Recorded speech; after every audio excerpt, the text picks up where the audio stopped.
If you lead worship long enough, you're going to have to make peace with something that most people never think about, and that is applause. Not just the sound of it, but what it does to your heart. Because applause is not an enemy, but needing applause is an enemy.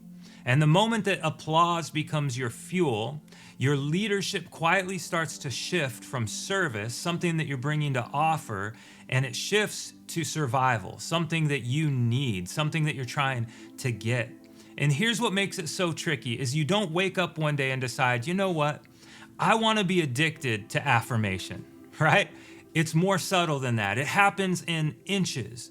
It happens in normal moments. It happens because worship leaders and pastors and anyone who serves on a platform in church lives in a world often of constant feedback. From the faces that we see, the people we know and love, we feel energy in the room. And afterwards, we hear comments like, hey, great set, or great message, or that song really touched me today, or worship was just so powerful today. And listen, encouragement is a gift. Scripture is clear about that. We're actually meant to help build one another up, and gratitude is so healthy. Affirmation is not wrong. I have the gift of encouragement, so I'm speaking to the choir here. But affirmation was never meant to be the thing that carries you. There is a big difference between receiving encouragement and coming to rely on it. Encouragement is meant to strengthen you, but reliance on it quietly reshapes you from the inside out in the secret place, right? Encouragement helps you to stay steady and helps you to stay strong. But reliance, it makes us unstable. It's emotional, it's temporary, it's fleeting, it is never satisfied. Encouragement is a gift that you can hold with open hands. But reliance on it, it's a hook in your chest that pulls you wherever it wants. And most worship leaders and most pastors don't realize when that shift happens. Now, here's how it usually starts. We don't chase the applause, right? We don't ask for it. We just notice it. You notice when the room feels responsive, when the room feels encouraging. You notice when people sing louder, when there's passion. You notice when the hands go up. You notice when there's a response. You notice when the band locks in and it feels like the whole room is with you, right? Very good things. You notice when someone comes up afterwards with tears in their eyes and says, I really needed to hear that today. And all of those, by the way, are holy moments. Isn't it awesome that God uses those? And I don't want to minimize those or how God uses you, dear worship leader or pastor, or even myself. But God absolutely uses worship and the preaching of his word to minister to people. But here's the problem I'm talking about. Without meaning to, we can begin to measure ourselves by that feedback. In fact, this happens all the time. That measurement system, that feedback loop, that concept that we're so used to, it turns worship into a scoreboard. I've literally walked off the platform and had the pastor tell me, hey, that was an A+, or that was a C-, or that was an F today. And the stage, the room, the church was never meant to be a scoreboard like that, right? It doesn't exist to tell you how you're doing. The church doesn't exist to validate your calling. And it certainly doesn't exist to decide and determine your worth. But if you're not careful, you'll start playing to it like it does, right? You'll feel good when the room responds. You'll feel heavy when it doesn't.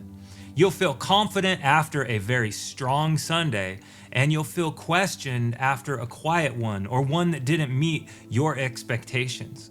You'll start reading the room like it's a report card. You'll start scanning faces during worship like you're checking stats. You know what I'm talking about? And now, instead of leading worship, you're managing your emotions based on feedback. And that's not leadership. That is pressure. That is performance. And pressure always leaks on those around you, right? It leaks into your tone of voice. It leaks into your body language. It leaks into how you talk between the songs. It leaks into your band's rehearsal. It leaks into how you treat your team when something goes wrong. Has anyone else ever had this happen? Yes, of course. Maybe we're less aware of it. Maybe we need to become more aware of it. but it even leaks into your next week. It leaks into your Monday. And here's the part that no one wants to admit. When your emotional stability depends on responses, you become unpredictable, right? You become a different version of yourself depending on whether the room gave you what you needed. And that is a frightening place to be. And yet, if you've led worship long enough, you've been there. I've been there. Have you? And it is a dangerous place, not only to be, but it is a dangerous place to lead from, a place of performance, right? And here's the truth that most worship leaders don't want to face.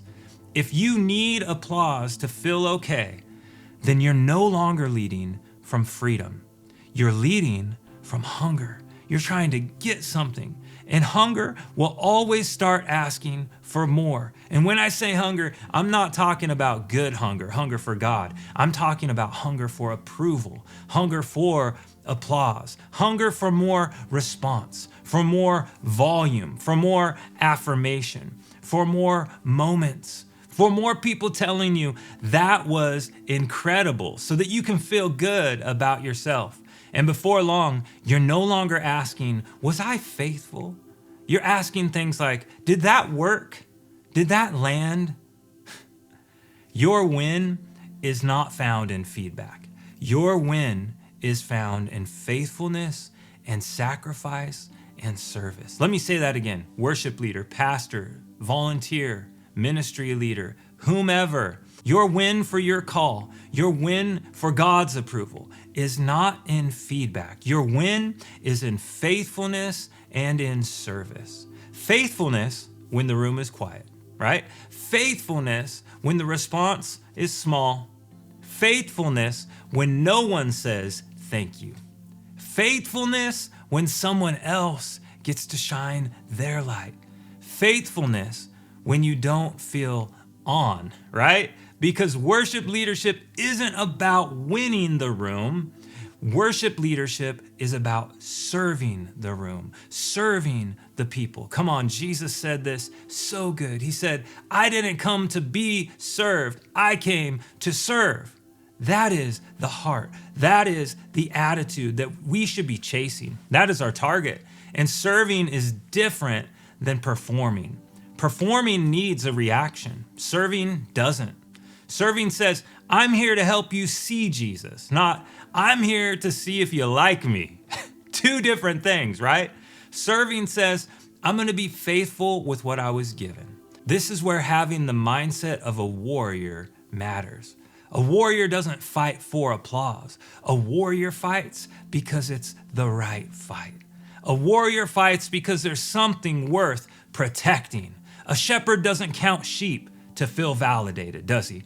He guards them because the sheep matter. In the same way, worship leaders, pastors, we are not called to be impressive. We're called to be steady. We're called to be steady in our obedience. We're called to be steady in our character. We're called to be steady in our service to the Lord and his people. We're called to be steady when we have tech problems. We're called to be steady when the band is tired and someone's singing out of key. We're called to be steady when the room is distracted and not focused. We're called to be steady when the room doesn't respond. We're called to be steady when someone compliments you and encourages you. We're called to be steady when no one says a word. Because steadiness, like faithfulness, it's what protects the platform from becoming a stage. And here's another hard truth that we have to receive. Applause is loud, but it is short-lived. The applause will disappear. It fades very fast. And what carries you from week to week cannot be something that disappears by Monday morning, right? If your joy rises and your joy falls with the room, then you're handing your emotional stability, your lack of steadiness, to people who were never meant to carry it. That's not their job, right? That's too much weight for them. That's too much weight for you. And it will eventually make you resent them. It will eventually make you resent God. You'll resent serving, because when you're needy and people don't feed that need, something in you starts blaming them for it. You'll begin to think things or say things like they weren't engaged. They didn't sing. They must have been distracted. They didn't respond. And you don't even realize it, but now you're judging the room because the room didn't give you what you wanted. And that's not a worship leader problem. That's a heart problem, right? And the only way through it is to name it, be aware of it, and fight it. Healthy worship leaders and healthy pastors learn how to receive encouragement without feeding on it. They say thank you and then they let it go. No commission. We don't need affirmation to confirm our obedience. We don't need approval to justify the calling. We need to know who we are before we ever step on that platform. And because of that, then we can be free. We can be free to lead boldly. We can be free to lead quietly. We can be free to lead when the response is strong, and we can be free to lead when it's not. And we can be free to lead the same set with the same heart, whether the room is loud or the room is tired. And that kind of freedom doesn't come naturally. We're not working for that. We're not performing for that. But that kind of freedom is trained. It is something that is learned, but it's built in private, and it comes from asking better questions. Not, how did I do today? The question is, was I faithful with what I was given? The question isn't, did the people respond to me? The question is, did I serve the room well? You stop performing and you start pastoring, right? You stop reacting to the room and you start serving it. You start leading it. You stop trying to control all these outcomes and you just start stewarding what God has given you to steward. And this is why worship leaders who last a long time, they look different. They look calmer. They look steadier. They're harder to shake. They don't panic when the room doesn't respond. They don't inflate when the room is loud. And they don't get intoxicated by praise. They know the difference between response and responsibility. And their responsibility as a mature worship leader, a mature pastor, is simply faithfulness. God handles the response. And that's where real authority grows, not in being impressive, not in being celebrated, not in having the big moment. Authority grows in steadiness. Authority grows in obedience. Authority grows in showing up again and again with the same heart. It means your identity isn't up for grabs every service. It means your joy isn't rented from the room. It means you can lead worship and still be okay afterwards, whether anyone noticed you or not. Not the stage exists to help worship leaders fight the right battles. Not the battle for applause, not the battle for validation, but the battle for a heart that stays anchored in the Lord. Because the strongest worship leaders aren't the ones who are celebrated the most. They're the ones who lead just as faithfully if no one clapped at all. That's the strength. That's the maturity. And that's how you lead without needing the applause.